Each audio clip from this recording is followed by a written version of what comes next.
chapter 1 verse 8. The Father also called the Son God. And no, the maintain so be kinda. Hebrews chapter 1 verse 8. The Father also called the Son God.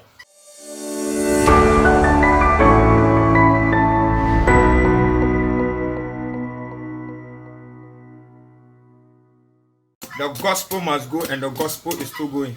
Shediam Ponyankupu Nshra now on your cashier. And next Sunday, we are Sunday special. This is special quarantine. You're quarantine, you know, if you're quarantine, advantage of being in the village. Mommy, Papa, this is our minerals. Across we need minerals. I be more num cook. Yeah, everyone's no hunger.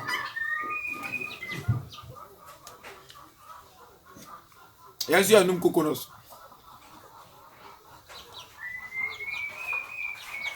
The gospel must go, and the gospel is still going. So, the Ponyankupu Nshra no on your cashier. We a quick breaking news. I'm Pesamidema. If you are suffering, a pastor called me, a senior pastor. That is what he introduced himself to be. Also, a senior pastor. Now, no occasion any we are the Kanyan coupon asem hopa. Na ye pass a midi Yankopon ban ho dance. No Kayana a trim I used to say. Nibusan said, I want Yesu. Or catch him say, Yesu, and Yameba. I'm say, Busan said, how many years has he been to the ministry? Also, bro, this, I mean, about 35 years. What kind of age in terms of status so Yamina? And I'm saying, Busan said, who is Jesus? Also, Yesu, Jesus is the Son of God. I'm saying, okay, it's not bad. Chenete ye pao enya bad ba ma menka se binchiro Yesu ana ne yakọ Sunday school no obi busa se Yesu ma me de se wo so mo kire Yesu ma me de se Mary o papa de se Joseph ba me pese betwi obi adwen su se nyame mu yenyini wo benyina hu se se Joseph kura nye Yesu papa no wo be koso anyina hu se Yesu kura no oni maame oni agya oni papa chenete ye pao eto wa fa Yesu se okra no agye kwa na se still you can't defend say Jesus is God. You have a problem. Tinete ni pawo. E bede na obe convert ye nua kremoni. O keka che kremoni say Yesu Kristo. We yo Nyankopon ba. Obebusa say na Nyankopon yere ne hwan. Tinete ni pawo. Jesus is God. This is my message. Jesus is God. Yesu yo nyame. Tinete ni pawo. Jesus is God. Obebusa say how many God do you have? Me pacho nyame ye ba akope. According to Deuteronomy chapter 6, the verse 4. There's only one God. Deuteronomy chapter 6, the verse 4. And that God is Jesus Christ of Nazareth. Minimedian of the frame. Ebeka Yeshua HaMashiach. Ubeka se Yesu Christo. Ubeka se Alpha and Omega. Tenete nye pao. Bama me papa. The minimum say, do a boss so near assassin. Alpha and Omega no only Jesus Christ of Nazareth. I'm not here to argue with you. Yesu oyo nyankopon. Tenete nye pao. Yesu oyo nyankopon. Eya na metati tese amanfo etaka se Yesu Kristo no ehemfa na Yesu Kristo ka so onyankopon. Let me prove it to the whole world. Jesus tried 3 times to tell the whole world he is God. But anytime he make an attempt, the Pharisees and the scribes tried to stone him. Yesu Kristo tried best 3 times. That's what remember we are seeing now so onyankopon. God made flesh.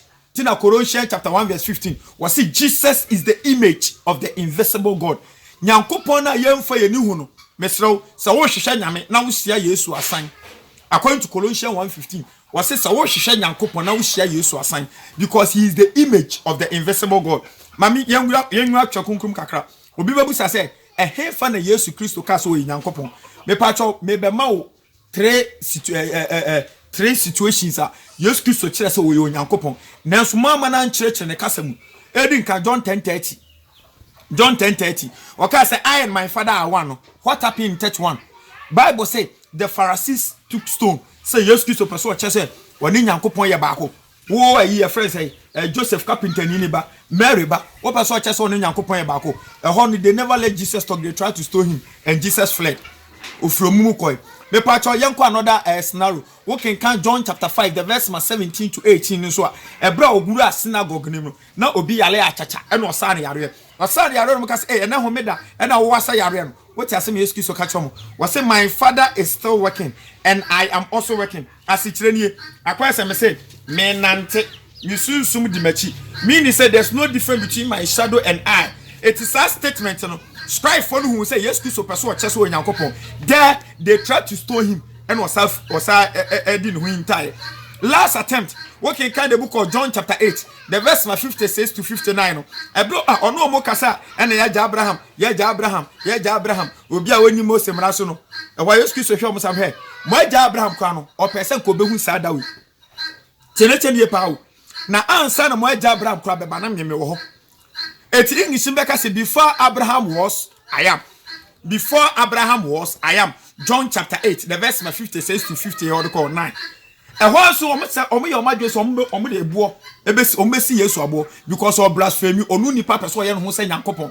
Adenta Israel for him say mama papa. Exodus chapter 3, the verse 14. A bra a radical Moses and Moses ko Israel for free Israel. A radical Moses busa radi say radi a diben and me boy Israel for me who say ewa or say I am. It's Israel ni bia enim say I am Yankopon. Omo Yankopon di. It's a bra yes Christ say before Abraham was I am. They say akwa we person chese o Nyankopon. There they try to stone him. Me pato munchenie 3 times and Jesus person prove it to the whole world say he is God. E to kodo obi argue yes na kasa kwa no wa anyi no ho ntum so Nyankopon ma me papa don't argue with the person. Ye won sem bi wo ha it take the Holy Spirit.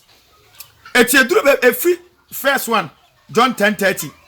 Second one John chapter 5 the verse 17 to 18. Last one, John chapter 8, the verse 56 to 59.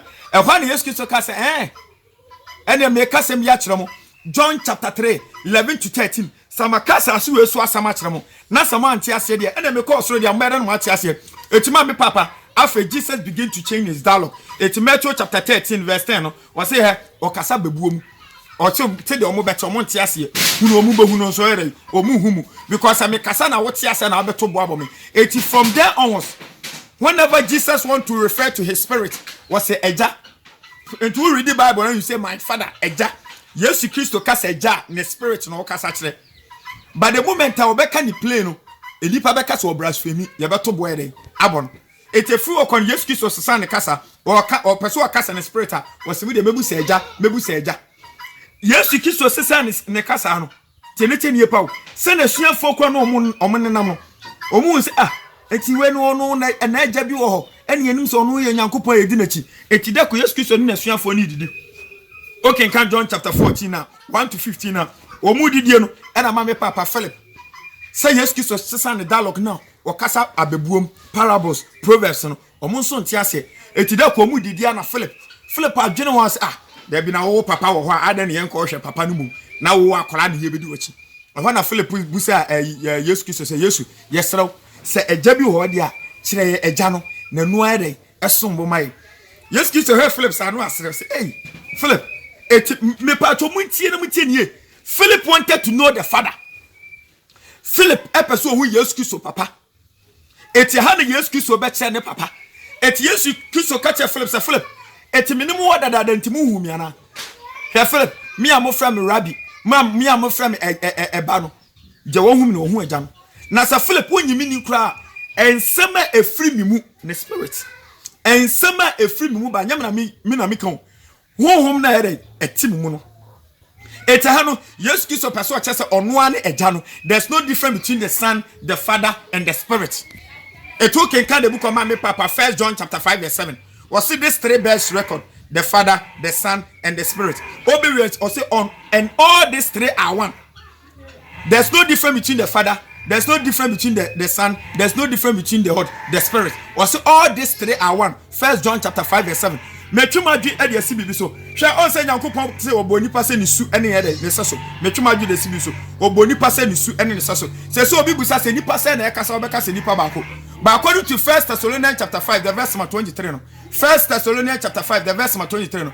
Bible no emieti ase say me ameka say I am made of body, soul and spirit. Tienete ni pa body, soul and spirit. Eti ebusa say nipa say na e kasa obeka say nipa baako. But no ma miensa ene ma miye nipa. Tenete ni pa o se ba ko firi mu se am no mo ka se me honhom ana se me kra firi mu a wo mfra me nipa biom wo be fira me efunu eti Nyankopon so obo nipa se ni sun ni saso ya ena Nyankopon so ye eja oba ena honhom konkron me so me ka se me ye body, soul and spirit. Me ye honam me honam no moja tete body soul spirit saa no ma miensa we saa na nyankopon so ye de etie ma mentwe ma agensi bibi so ma munyini se nyankopon Yesu Kristo nyankopon bio Bible no Revelation chapter 19 the verse 11 to 13 osoro ho no akonya ne nya miensa tienete ne pa wo ohene ba akopɛ nyame ba akopɛ according to Deuteronomy chapter 6 verse 4 nyankopon ye ba ako Deuteronomy chapter 6 verse 4 nyame ye ba ako saa nyame no ye kɔhwɛ Eradi bia John the Revelator eni ema ohun osoro na wose ohun ahwenwa bi de woto so no what describe na wo do the verse number 13 no wose nyankopon di the word of God. Who is the word of God? Me pa chenko John 1:1 wose mfiti ase no na asem no ho na asem no onyankopon no ho asem ye hwan onyankopon ye hwe asem no onyankopon no ye asem no wo ba honam mu o kenkan John 1:14 wose asem no be ye honam na ne ye betane ho nim anyam se janaba ma me papa sa teachings we meet me wie e this short video download the Telegram app no and this teachings and ye be Jesus is God me pese me kire se chewe so nsu betimi akire obi hwe ansa na Yesu nyankopon be basa so we so no ofa Isaiah mu edan ho di Isaiah chapter 9 verse 6 also unto us a child is born unto us a son is given his government shall rest upon his shoulders and his name shall be called Wonderful Counselor, Almighty God, Everlasting Father, Prince of Peace. Ansa no be ba no near man the Son, the Father, the Holy Spirit on one quotation Isaiah chapter 9 verse 6. Mama papa, there's a mystery in the Bible. First Timothy chapter 3 verse 16. Was you when nyame sompa ma hintasam nyankopon yi ne ho adi honamu we yi ne ho kira abofo hwan nyankopon was yi ne ho adi honamu we yi ne ho kira abofo ye kan ho asem amanamamu ye pagya no kosoro animunyamu hwan ni sa nyankopon no Jesus Christ ma monti asese Yesu ye nyankopon no we nyame dia han no bon pa kire no we nyame a ade ne ye beche no o ka say eja enkebe kamakuru. Who was Jesus praying to? The answer will be given to you on the Telegram app. Mama papa, okay, me twema adwun de sibibi so. Be the book of Hebrews chapter 1 verse 8. Me de manu disem ko wi Hebrews chapter 1 verse 8. The Father also called the Son God. Eno de maintain so obi kanda. Hebrews chapter 1 verse 8. The Father also called the Son God. So who is Jesus? Jesus is God. Erani shira no nyo kese. Shalom. Peace. Makramo. Bye bye.